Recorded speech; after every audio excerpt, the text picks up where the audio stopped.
Buenas tardes, mi nombre es Elia Karina García y soy participante de Derecho Laboral. Hoy les voy a exponer sobre el convenio colectivo. Es todo acuerdo escrito relativo a las condiciones de trabajo y empleo, celebrado entre un empleador y un grupo de empleadores o una o varias organizaciones de empleadores, por una parte, y por la otra uno o varios sindicatos, federaciones, confederaciones centrales de trabajadores. Es el acuerdo destinado a regular las remuneraciones, las condiciones de trabajo, la productividad y demás concernientes a las relaciones entre trabajadores y empleadores. Su naturaleza jurídica es de naturaleza mixta, ya que no es un contrato, no es ni una ley y se considera que se trata de un acto de unión. Es un acuerdo de voluntades que se origina una regla, un estatuto y no engendra una situación jurídica subjetiva. Características de la convención colectiva. Es solemne, pues la ley establece que el sindicato que solicite celebrar una convención colectiva presentará ante la Inspectoría del Trabajo el proyecto de convención. Segunda característica, es una relación contradictoria de cuál surgen obligaciones de hacer o de no hacer, o de dar a cargo de ambas partes. Es oneroso porque cada parte recibe de la otra prestaciones sucesivas, inmediatas y futuras. Según la ley del trabajo, esta convención no podrá concentrarse en condiciones menos favorables para los trabajadores que las contenidas en los contratos de los trabajadores vigentes. Y por último, es una convención colectiva donde la parte que representa a los trabajadores debe ser un sindicato o una federación o confederación sindical de trabajadores. La negociación colectiva. Comprende todas las negociaciones que tienen lugar entre el empleador y un grupo de empleadores, o una organización o varias organizaciones de empleadores con el fin de fijar condiciones de trabajo y empleo. Regula las relaciones entre empleadores y trabajadores y también regula las relaciones entre empleadores y sus organizaciones. Las partes de la negociación colectiva tienen que ver con las relaciones bipartidistas entre dos partes independientes. Las partes que intervienen en una negociación colectiva son uno o más empleadores o más organizaciones de empleadores y una o más organizaciones de trabajadores. El sindicato.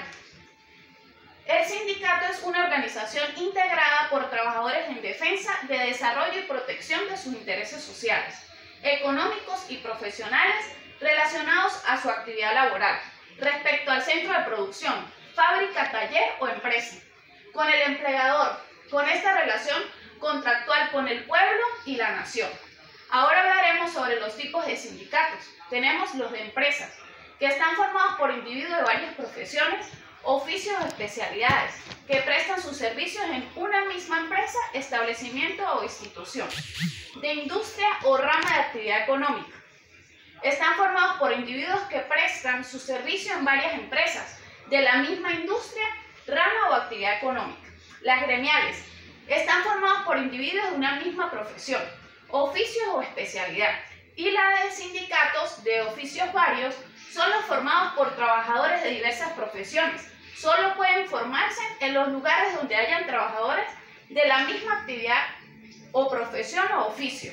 Un número mínimo requerido para formar uno gremial y solo mientras se suscita esta circunstancia.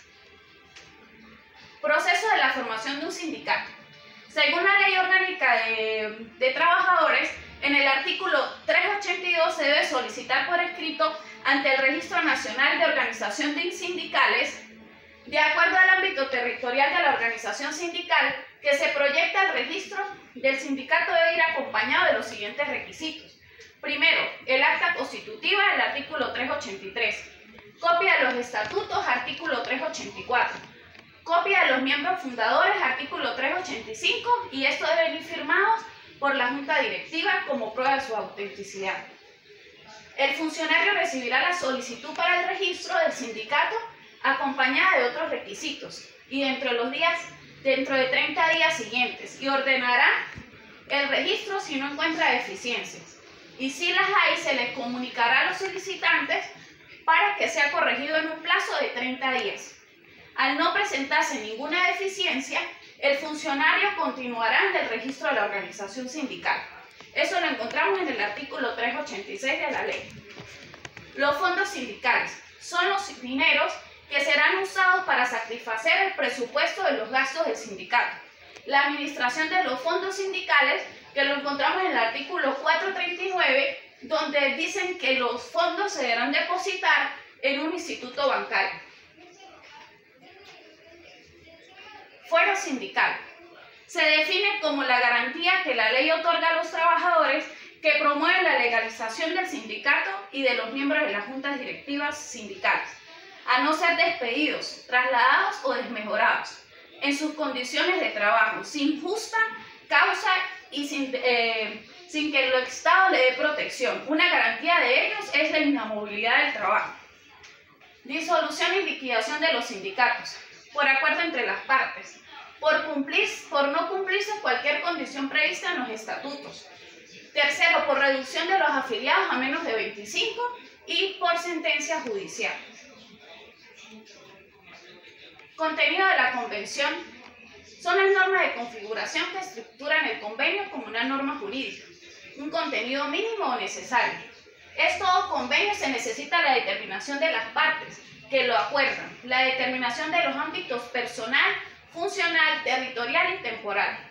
En el convenio colectivo se tiene que hacer constar la forma y las condiciones de denuncia y como el plazo mínimo para dichas denuncias antes de finalizar su vigencia.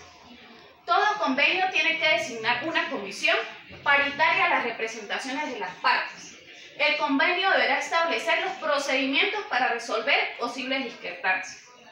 Ahora tenemos el contenido normativo, que es el elemento predominante, tipificante y centro del convenio. Establece condiciones conforme a las cuales se debe prestar el trabajo. Constituye cláusulas que se incorporan a los contratos individuales del trabajo. Y tenemos el contenido obligacional, que es contractual o de relación. Se refiere a los compromisos o responsabilidades que se asumen las partes de un convenio. Cláusulas del convenio. Tienen por objeto regular la relación entre las partes que suscriben dicho convenio, por lo que deben ser interpretadas de acuerdo a las normas sobre contratos porque regulan derechos y deberes que ya están predefinidos por las partes y que intervienen y firman. Tenemos los tipos de cláusulas. Tenemos las cláusulas obligacionales, que estas son las que establecen los derechos y los deberes de la naturaleza colectiva laboral. Tenemos las cláusulas delimitadoras, que son aquellas destinadas a regular el ámbito y la vigencia del convenio colectivo. Y por último, las cláusulas normativas, que son aquellas que se incorporan automáticamente a los contratos individuales de trabajo y los que aseguran y protegen su cumplimiento. Derecho a la huelga en Venezuela. Comprende una suspensión colectiva de la actividad laboral o cualquier otra medida que altere el desenvolvimiento de la actividad realizada por los trabajadores en una entidad en aras de una resolución de un conflicto. Nuestra legislación hoy por hoy la reconoce como un derecho constitucional de los trabajadores en los artículos 96 y 97 de nuestra Constitución. Ahora hablaremos sobre los tipos de huelga. Tenemos las huelgas legales, que son las que se ajustan formalmente a la ley, y las ilegales, las que no se ajustan a la legislación. Tenemos las dañinas, que por su extensión o duración o por otras circunstancias graves ponen en peligro la vida y la seguridad de la población. La solidaria, se dan extensiones de entidad de trabajo, una ayuda a otra. Las atípicas, medidas de presión contra el patrono que pueden estar o no ajustadas en la ley. En las atípicas tenemos la operación Morrocoy, que es el trabajo a desgano. Brazos caídos, que es asistir al trabajo pero no laborar. Los de celo, ajustar estrictamente a los reglamentos. Y también tenemos la huelga escalonada y la huelga general.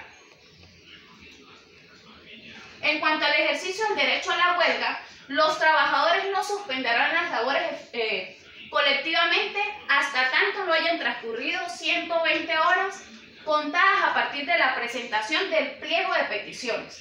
Agotado el procedimiento de conciliación, haya o no ocurrido la suspensión de labores.